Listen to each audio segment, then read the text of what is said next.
Step into Value Zone. Value Zone. Hypermart. Button. నమస్కారం. కార్తీక పురాణం దాదాపుగా పూర్తయిపోయిందండి. చివరి భాగమైన పోలి స్వర్గారోహణ కథే చెప్పుకుంటాము. అయితే మనకి ఇది మార్గశిర శుద్ధ పాడ్యమి ఘడియల్లో జరిగింది కాబట్టి ఈ పోలి స్వర్గారోహణ కథ మనం పాడ్యం నాడే చెప్పుకుంటాం. మా వాళ్ళు ఎలాగో ఒకరోజు ముందు రోజు రాత్రి తెల్లవారి వేసేస్తారు. ఈ రోజున విశేషం ఏంటంటే అరటి దొప్పల్లో దీపాలని పెట్టి నేతి దీపాలు, అరటి దొప్పలు మనకి అరటి ఇది ఉంటుంది కదా, కాండాన్లోంచి డొప్పలు తీస్తారు. చిన్న డొప్పలో అయినా సరే, కొంచెం పెద్ద దాంట్లో అయినా, ఏదైనా పదునైన దాంట్లో ఇట్లా గుండ్రంగా చేస్తే మనకి చిన్న డిప్ప ఊడొస్తుంది. దాంట్లో ఆవు నేతితో తడిపినటువంటి గర్భవతి, కుంభవతి అంటాం కదా, పువ్వొత్తి అలాంటిది వేసి ఆ దీపాలను వెలిగించి నీటిలో వదిలిపెట్టడం, జ్వాలా తోరణాలని నీళ్ళల్లో వదిలిపెట్టడం ఈ రోజు యొక్క విశేషం. తెల్లవారుజామున చేస్తే చాలా మంచిదండి. నేను రాత్రి కార్తీక మన అమావాస్య వెళ్ళిపోతే తెల్లవారంగానే ఇది పాడ్యమి ఘడియలు వచ్చేస్తాయి కదా, ఆ ఘడియలలో తెల్లవారుజామున సూర్యోదయానికి ముందే గనక ఈ అరటి డొప్పల్ని నీటిలో ప్రవాహంలో వదిలిపెడితే చాలా విశేషమైన పుణ్యప్రదమైన పనిట. అయితే మనకి ఇప్పుడు ప్రవాహం లేదు, ఏం చేస్తాం, మన ఇంట్లోనే ఒక బకెట్లో నీళ్ళల్లో వదిలిపెడుతున్నారు. ఎవరి అవకాశాన్ని బట్టి వాళ్ళు చేయొచ్చు. ఈ పోలి స్వర్గారోహణ కథ వినటంతో కార్తీక పురాణం పూర్తవుతుంది. అయితే పురాణానికి సంబంధించిన ఆఖరి కొన్ని వాక్యాలు విందాం. జనక మహారాజుకి వశిష్ఠ మహాముని చెప్తున్నారు. సూత మహర్షి శౌనకాది మునులకు కార్తీక పురాణాన్ని వినిపించాడు. తర్వాత ఆ మాస ఔచిత్యాన్ని, మాహాత్మ్యాన్ని మరొకసారి క్లుప్తంగా చెప్పాడు. ఈ కార్తీక వ్రతం కల్మషహరం, మోక్షదాయకం, సమస్త సుఖదాయకము కూడా. ఈ వ్రతం కోసం స్నానం, ఆరాధన, ధ్యానము, దానము, ఉపవాసము, శ్రవణము, పఠనము. అంటే పఠనం నేను చేసేది, శ్రవణం మీరు చేస్తోంది అన్నమాట. అందుకే ఇది పుణ్యవ్రతం అని చెప్తారు. ఈ మాసం హరిహరులిద్దరికీ ప్రీతిదాయకం. ఈ మాసంలో శివకేశవుల్ని ఇద్దరినీ ఒకేసారి పూజించే అవకాశం లభిస్తుంది. ఇతర కాలాలలో శివారాధన ఉత్సవాల వేళల్లో కేశవారాధన ఉత్సవాలు జరిగేటప్పుడు శివారాధన చేయటం సాధ్యం కాదు. ఒక్క కార్తీక మాసంలోనే శివకేశవ అభేదం, శివాయ విష్ణు రూపాయ శివరూపాయ విష్ణవే అన్నారు. వాళ్ళిద్దరూ ఒకటే. ఆ ఇద్దరూ ఒకటే అయిన పూజా విధానాన్ని మనం ఈ ఒక్క నెలలోనే చేయగలుగుతామన్నమాట. ఈ మాసంలో ఇద్దరిని ఒకేసారి ఆరాధించి ఇద్దరి అనుగ్రహాన్ని పొందొచ్చు. దీనికి వయోవృద్ధులు, స్త్రీలు, పురుషులు, పిల్లలు, పెద్దలు అనే నియమము, భేదము లేదు. ఎవరైనా ఈ కార్తీక వ్రతాన్ని ఆరాధించి భగవంతుని అనుగ్రహానికి పాత్రులు కావచ్చు.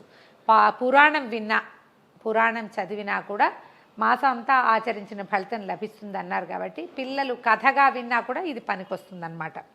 సమస్త ధర్మాలతో కూడిన నీతి నియమాలకు ఈ నిలయం ఈ కార్తీక మాసం. కనుకనే సర్వ పాపహరణం, పురాకృత పాపాలని తుడిచిపెట్టేటువంటి పవిత్రమైన పుణ్యప్రదమైన మాసం. పూర్వజన్మ స్మృతిని కలిగించే అద్భుతమైనది. ఈ మాసంలో చేసేటువంటి దాన ధర్మాది పుణ్యకార్యాలన్నింటికీ అనంతకోటి రెట్ల సహస్ర ఫలితాన్ని ఇస్తుంది. అనంతకోటి రెట్ల ఫలితాన్ని ఇస్తుంది ఈ మాసం. కార్తీక పురాణాన్ని చదవటం వల్ల కార్తీక మహాత్మ్యం తెలుస్తుంది. సంసారులు తరించటానికి అవసరమైన పూజా పునస్కారాలు, వ్రతాలు, క్రతువులు, దానాలతో శుభప్రదమై అలడాడుతుంది. సంసారులకి అంటే మీ ఇళ్లల్లో ఉండేటప్పుడు మనం చాలా క్రియలు చేస్తామండి. దంచటము, తుడవటము, కడగడము, వీటితో ఎన్నో సూక్ష్మజీవులకి మనం ఎంతో హానిని కలిగిస్తాం. కూరలు తరిగేటప్పుడు రకరకాల క్రిములు, రకరకాల పురుగులు లాంటివి కూడా, వాటన్నిటిని తవ్వేస్తాము, తుడిచేస్తాము, ఎన్నో పనులు చేస్తాం కదా. దానివల్ల మనకి చాలా పాపాలు చుట్టుకుంటాయట. వాటికి కూడా మనలాగా జీవించే హక్కు ఉంది కదా.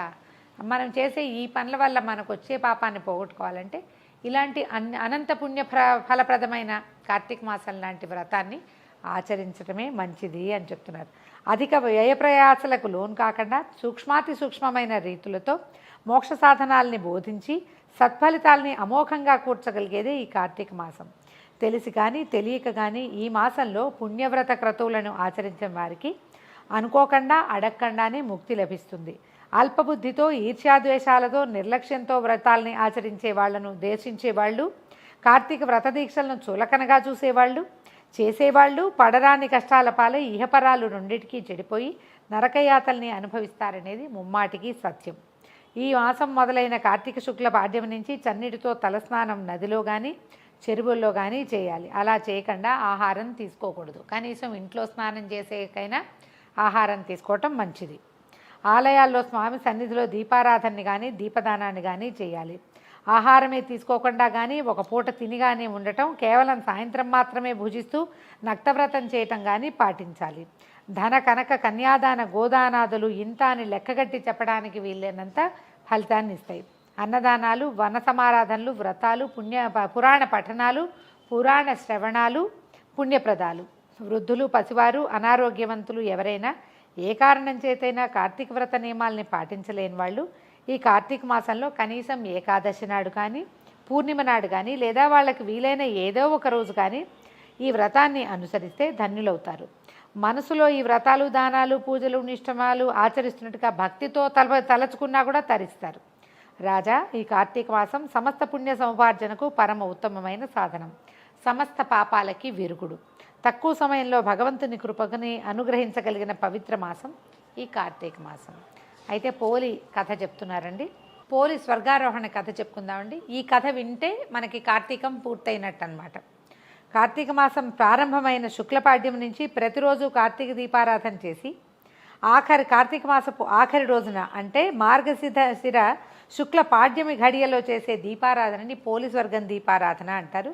దీనికి సంబంధించిన ఒక ఇతిహాసం చెప్పబడుతుంది.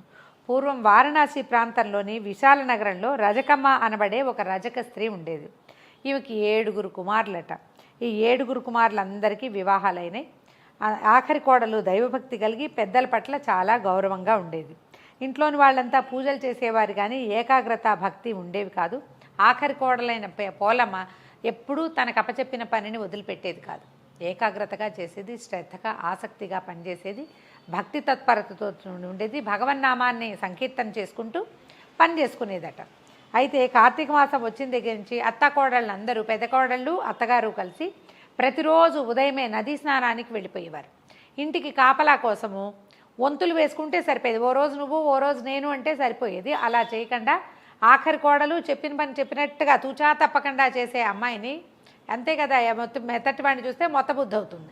అందుకని ఈ ఆఖరి కోడల్ని మాత్రం ఇంట్లో వదిలిపెట్టి మిగిలిన పెద్ద కోడళ్ళు అత్తగారు మాత్రం తెల్లవారుజామునే వెళ్ళిపోయి అక్కడ నదీ స్నానం చేసి అక్కడ సమీపంలో దీపారాధన చేసేసుకుని, దేవాలయం ఏదో ఉండేది అక్కడ దీపారాధన చేసేసుకుని కార్తీక స్నానం ముగించుకుని వచ్చేవాళ్ళు.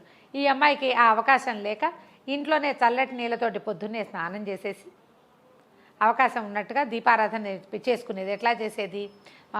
వెన్న చిలికిది. ఆ పనులన్నీ అప్పచెప్పేవాళ్ళు.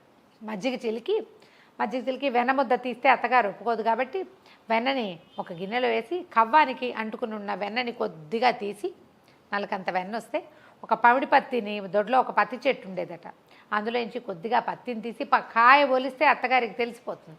ఎండిపోయి పగిలిపోయి ఉంటే ఒక చిన్నగా కొంత దారాలు ఏకులు లాంటివి బయటికి తీసి దీపం పెట్టుకునేది. దీపం పెట్టుకుని ప్రతిరోజు అది వాళ్ళకి కనపడకుండా చాకిబాన అడ్డం వేసుకుని కనపడకుండా ఉంచుకునేది. ఆవిడ ప్రతిరోజు ఈ అమ్మాయి దీపారాధన చేసుకునేది సింపుల్గా. ఇంకా పెద్ద పూజ లేదు, తలస్నానం లేదు, అంటే నదీ స్నానం లేదు, ఇంట్లోనే హరగంగే చెప్పుకునేది, ఇంకా వేరే దారి లేక. అయితే ఇలాగ 1 నెల రోజుల పాటు అత్తగారు తోడుకోడళ్ళు కార్తీకానికి వెళ్ళారు. పైగా నదీ స్నానాలకు వెళ్ళేటప్పుడు ఇంతమంది కలిసి వెళ్తుంటే కబుర్లు వచ్చేస్తాయి, మాటలు వస్తాయి, రకరకాలు చాడీలు, పోట్లాటలు, నువ్వంటే నువ్వు, నేను ముందెళ్ళానంటే నువ్వు ముందొచ్చావని, ఇలా రకరకాల గొడవల్లో ఉండేవాళ్ళు. కానీ విధానం మాత్రం పాటించేవాళ్ళు. విధి విధానాల్లో విధానం ఉండేది. ఇందులో విధి ఏమిటి? భక్తి. భక్తి మాత్రం పెద్దగా లేదు. పోటీగా అందరితో పాటు వెళ్ళడం చేయటం మాత్రమే ఉండేది. అయితే వీళ్ళు 1 నెల రోజులు ఇలా చేశారట. ఆఖరి రోజైన ఈ అమావాస్య నాటి రాత్రి కూడా సాయంకాలానికి వాళ్ళు వెళ్ళారు. పొద్దున్నే తెల్లవారేసరికల్లా వెళ్ళిపోయారు. పాడ్యం వచ్చేస్తుంది ఇంకా కాసేపట్లో. ఈ అమ్మాయి ఇంట్లో ఉండిపోయినటువంటి ఆఖరి కోడలైన పోలమ్మ ఏం చేసిందట, మళ్ళా ప్రతిరోజు చేసినట్టుగానే ఎన్ని రోజులు సరిగ్గా కుదరలేదు, ఇవాళ నేను నీటిలో దీపం మొదలు పెడతానని చాకలి బాణని వెనక్కి తిప్పి దాని నిండా నీళ్లు పోసుకుని తర్వాత ఈ వెన్నతోటి పమిడి పత్తి ఒత్తిని తడిపి ఒక చిన్న దీపం పెట్టి ఆ బాణలో విడిచిపెట్టిందట. ఆ బాణ కాస్త గాలి వచ్చేసరికల్లా బాణలో ఉన్న దీపం అటు ఇటు కదులుతుందట. ఈ ప్రధానమైనది ఏంటంటే మనం వదిలినటువంటి దీపం ముందుకు వెళ్ళాలి. ఆ జ్వాల గాలిలో కొంచెం ముందుకు వెళ్తేనే మంచిదని చెప్తారు. అయితే సరే ఇట్లా చేసుకుంటూ భగవన్నామస్మరణ చేసుకుంటూ దీపాన్ని వదిలిపెట్టిందట. ఈ లోపల అక్కడ నది దగ్గర ఉన్నటువంటి అత్తగారు తోడుకోడళ్ళు మొత్తానికి అంతా పూజ చేసుకున్నారు. వాళ్ళు కూడా నీళ్ళలో దీపాలను వదిలిపెట్టారు. ఇంతలో ఏమైందంట, ఈ పోలమ్మకి ఆయుర్దాయం తీరిపోయింది. ఆ రోజే ఆఖరి రోజట. దాంతో ఏమైందంటే సునాయాసంగా మరణించిందట అమ్మాయి. సంతానం ఉందో లేదో కథలో అది మనకి చెప్పరు. విష్ణుదూతలు విమానంతో సహా వచ్చారట. ఎట్లా ఉన్నారంటే సాక్షాత్ విష్ణు స్వరూపులుగా శంఖచక్రధారులు, పీతాంబరులు, తర్వాత పద్మమాలాలంకృతులుగా ఉన్నారు. సో విష్ణువుని చూస్తే ఎట్లా ఉంటారో ఎట్లా ఉంటాడో మహానుభావుడు అదే స్వరూపంలో కనిపిస్తున్నారు. పెద్ద విమానంలో వచ్చి ఈ అమ్మాయిని చెయ్యందించి లోపలికి చేరుకున్నారట. ఆమెని అందులోకి ఎక్కించారు. అయితే ఎప్పుడైతే ఈ అమ్మాయి ఆ విమానంలో కూర్చుని కాళ్ళు కిందకి వేళ్లాడేసుకుని కూర్చుందట ఒక కొసన. కూర్చుంటే ఊళ్ళో వాళ్ళు చూసారు, అబ్బో విష్ణుదూతలు వచ్చేసారు, విమానం వచ్చింది, పోలమ్మ స్వర్గానికి వెళ్తుందని కేకలు పెట్టారట. ఈ కేకలు వాళ్ళకి నదీ తీరంలో ఉన్న వాళ్ళకు కూడా వినపడుతున్నాయి. ఎప్పుడైతే పోలమ్మ స్వర్గానికి వెళ్తోంది, ఇలాగా వైకుంఠానికి వెళ్తోందని కేకలు పెట్టారు, అప్పుడు ఈ విమానం నది వైపుకి వెళ్ళేసరికల్లా అత్తగారు తోడుకోడళ్ళు పరిగెత్తుకుంటూ వచ్చి ఒకళ్ళ చేతులు ఒకళ్ళు పట్టుకుని పోలమ్మ కాళ్ళు పట్టుకున్నారు. ఆవిడ కాళ్ళు, అత్తగారి కాళ్ళు పెద్ద తోడుకోళ్ళు, ఆ పెద్దదాని కాళ్ళు రెండో దాని కాళ్ళు మూడోది చొప్పున అందరూ ఒకళ్ళ కాళ్ళు ఒకళ్ళు పట్టుకుని మాకు కూడా స్వర్గారోహణ కావాల్సిందే, మేము ఈ కార్తీకం చేశాం కదా, ఇన్ని రోజులు నెల రోజులు చేశాం అని చెప్పి కేకలు పెడుతూ పట్టుకున్నారట. పట్టుకుంటే విష్ణుదూతలు చెప్పారట వాళ్ళిద్దరు, సుశీలుడు సుజనుడు అలాంటి 2 పేర్లు చెప్తారు. ఈ విష్ణు పార్షదులు ఇద్దరు, అమ్మ మీరు కూడా కార్తీకం చేసినా మీకు భక్తి లేదు, ఈ అమ్మకి భక్తి ఉంది కాబట్టి ఈమెకి సునాయాస మరణం కలిగింది, ఈమెకి విష్ణు సాయుధ్యం లభిస్తోంది, కాబట్టి మీకు స్వర్గారోహణ లేదు, భక్తి లేని వాడికి స్వర్గారోహణ లభించదని కత్తితోటి బెదిరించి చేతులు ఒడిచేలాగా చేశారట. అత్తగారు తోడుకోడళ్ళు అందరూ నదీ తీరంలో అడదిడ్డంగా కింద పడిపోయారు. పోలమ్మ మాత్రం బహుభక్తితో విష్ణునామ సంకీర్తన చేసుకుంటూ స్వర్గారోహణ చేసింది. పోలి స్వర్గం అని చెప్తారు కానీ విష్ణు పార్షదులు వచ్చారు కాబట్టి వైకుంఠానికి విష్ణు సాయుధ్యాన్ని పొందిందని చెప్తారు. ఈ కథతోటి కార్తీక పురాణం పూర్తిగా సమాప్తమైందండి. మనం దీపాలు ఎక్కడైనా నీటిలో కొంచెం ముందుకెళ్ళే అవకాశం ఉంటే టబ్బులోనో ఎక్కడో దీపం వదిలిపెట్టి నమస్కారం చేసుకుంటే సరిపోతుంది.